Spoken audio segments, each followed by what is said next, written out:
Bonjour வணக்கம். வாங்க இன்னைக்கு நம்ம ஈஸியான ஒரு கொழுக்கட்டை எப்படி செய்யறதுன்னு பார்க்கலாம்.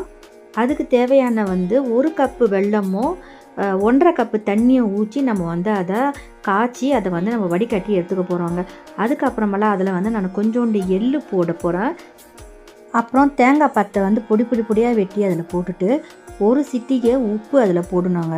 போட்டுட்டு நான் 1 கப்பு அரிசி மாவு அதில் போட்டுட்டு நல்லா நம்ம மெலாஞ்சை பண்ணிவிட்டு கொஞ்சோண்டு ஏலக்காய் பவுடரையும் நம்ம அதில் போட்டுட்டு அதுக்கப்புறமெல்லாம் அதை ஒரு தட்டில் போட்டு நம்ம ஆற வைக்கணும். ஆற வச்சதுக்கு அப்புறமெல்லாம் நம்ம அதை உண்டை பிடிச்சி அதை இப்படி நசுக்கிட்டு அதை நம்ம ஆவியில் போட்டு வேக வைக்க வேண்டியது தாங்க. நான் ரைஸ் குக்கர் இருக்குது பாருங்கள், அதில் தான் நான் ஆவியில் இந்த தடவை போட்டுக்கிறேன்.